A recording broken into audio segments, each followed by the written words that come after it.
10억 어디로 간 걸까요? KBS2 주말 연속극 다리미 패밀리 28회가 방송됐습니다.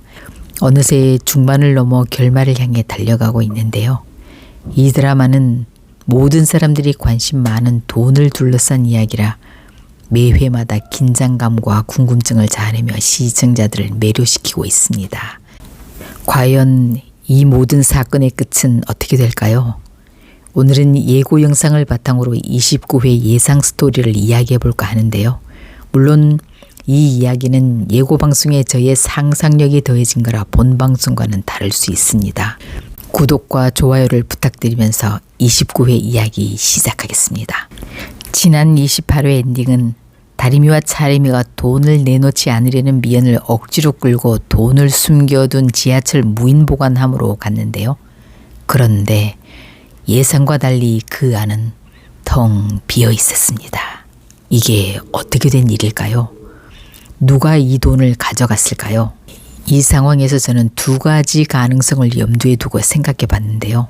첫째는 캐피털 직원들이죠. 극 중에서 캐피털 직원들은 미연을 미행해 돈을 넣다가 돈 뭉치를 떨어뜨리는 장면을 봤고, 그리고 그 지하철 역사 CCTV를 유심히 쳐다봤습니다. 그래서 캐피털 직원들이 어떻게든 CCTV 영상을 확보해 비밀번호를 알아 털어갔구나 하는 추측을 해봤습니다. 그리고 두 번째는 만득과 길레가 가져갔나 하는 의심이 듭니다. 두 사람 역시 미연을 미행해 돈을 보관함에 넣는 장면을 보곤 저렇게 위험한 곳에 보관하면 어떡해 라고 말하며 걱정하는 장면이 있었습니다. 그리고 지난 회엔 다리미와 차림이 미연이 함을 여는데 아우 생일로 비번을 하면 어떡해 누구나 다 알겠다 라고 퉁박주는 장면이 있었는데요. 그러니 부모인 만득과 길레는 쉽게 열 수도 있었겠다는 생각이 들기도 합니다. 그리고 이와 관련된 결정적 복선이 또 하나 있었는데요. 길레가 입원한 병실에서 발견된 음료수 빈 상자와 냉장고에 가득한 음료들. 왜 그렇게 음료수가 많아? 라고 묻는 다림에게 만득이 손님들 오면 하나씩 주고 나도 마시고 힘내려고. 이상민은 돈이 음료수 상자 안에 숨겨져 있을지도 모른다는 암시가 아닐까 하는 생각이 들었습니다. 이제 다리미와 차리미는 10억마저 도둑 맞았으니 1월 1일 전까지 벌어야 할 돈이 40억에서 50억 원으로 불어났습니다. 다리미는 이 사실을 강주에게 전하고 강주는 한숨만 쉬게 됩니다. 그런데 이 상황에서 구세주는 차림밖에 없죠. 차림이 지금까지 차갑고 이기적인 속물로 나왔지만 이제 반전의 모습으로 완전 제대로 한몫할 듯 보입니다. 차림은 고민 끝에 태웅에게 돈을 빌려보려고 말해보지만 태웅은 그녀의 과거 행동을 알고 거절합니다. 차림은 서운하고 자존심이 상해 그래 너 아님 내가 못할까봐? 라는 심정으로 이를 악물고 이별을 선언하고 사표를 내게 됩니다. 승도는 차림이 강주 회사에 간다고 하자 차림이 낸 사표를 수리하지 않고 불러 이유를 물어봅니다. 이디디 왜 사표 내려는 거야? 근데 차림이 그 이유를 말하긴 어렵죠. 선뜻 대답을 못하자 강주한테 무슨 약점이라도 잡힌 거야?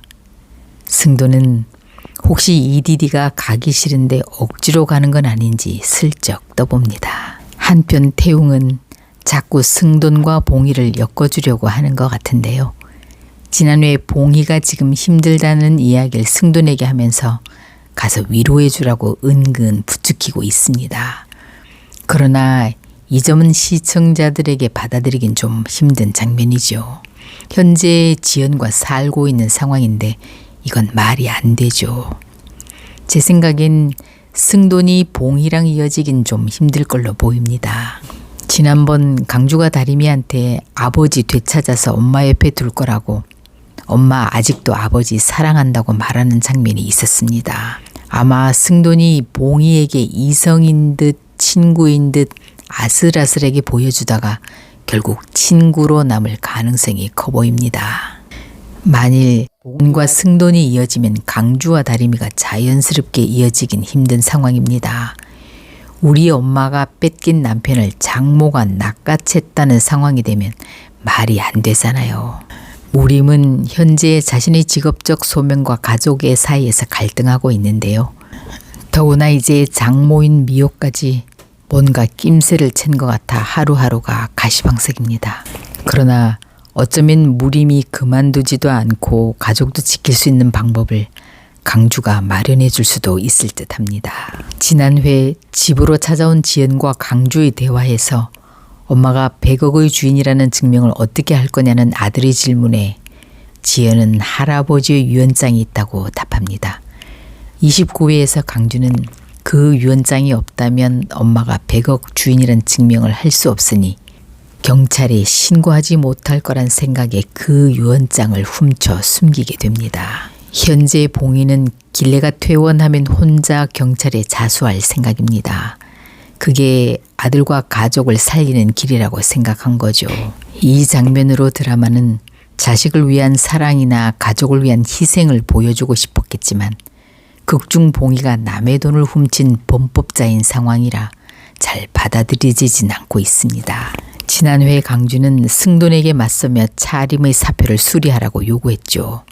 승돈은 어쩔 수 없이 차림의 사표를 수리하게 될 겁니다.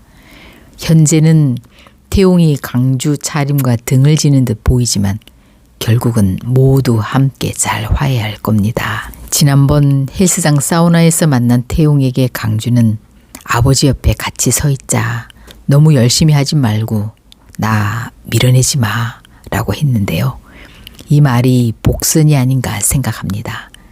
나중에는 지승그룹을 태용과 강주가 함께 이어받아 하는 훈훈한 모습으로 끝날 듯 합니다. 처음에 승돈이 강주에게 차가운 모습을 보일 땐 강한 아들로 키우기 위한 모습일 거라고 생각했지만 태용에게 대하는 거 보면 그런 것도 아니고 그냥 별로 애정이 없었던 것으로 보여 시청자들은 사실 승돈이 망하길 바라고 있습니다. 앞으로 해피엔딩이 되려면 승돈의 진심이 뭐였는지 반전이 그려지겠죠. 차림이 서강어표를 놓아서 디자인한 옷이 대박을 치고 매출이 오르면서 강주는 그 돈을 엄마에게 갚고 세금도 내는 모습으로 마무리될 것 같습니다. 이게 코믹물이긴 하지만 전 국민이 보는 드라마인데 세금 안 내고 잘 끝나는 모습으로 보여줄 수는 없잖아요. 앞으로 강주와 다리미가 이 어려움을 어떻게 잘 슬기롭게 헤쳐나갈지 다음 이야기가 궁금해집니다.